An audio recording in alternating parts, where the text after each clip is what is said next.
Hi, my name is Johannes Boro. My video this time is about how business model canvas can be utilized in the food and beverages industry during this pandemic.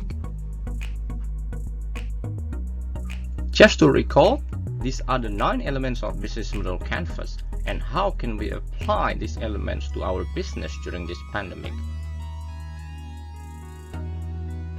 Basically, there are 2 situations happening here. First, lower revenue at the front end and to keep the cost down at the back end. Let's start from the customer segment element. What can be done here? For instance, if you usually target only a particular segment, for instance high-end market, you may think of aiming lower end or different customers too. A few popular restaurants in Bali and in the US have reportedly adopted this way to stay afloat. However, if you add different customer segments, don't forget to offer prices that will match your new target market as well. We can relook at your other value propositions too.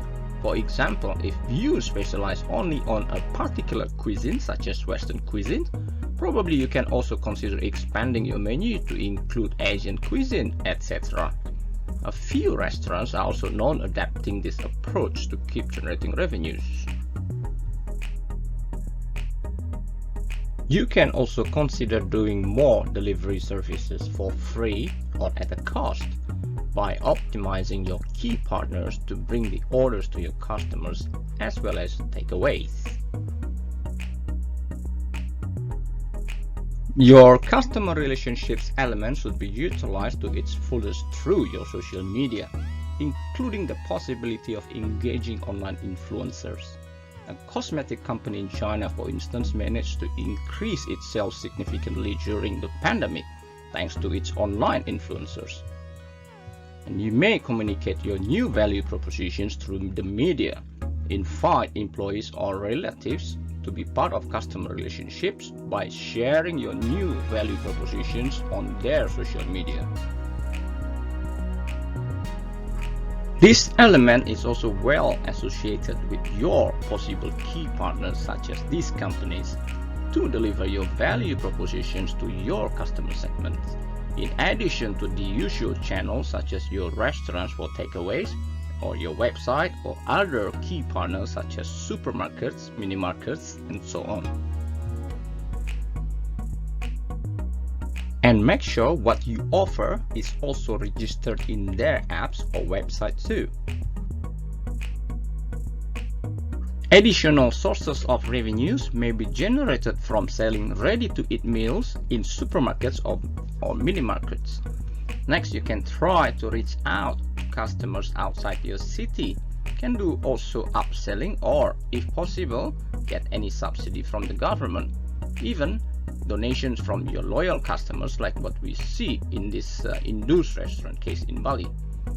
Another unusual example of generating revenue is by partnering with totally non-related key partners.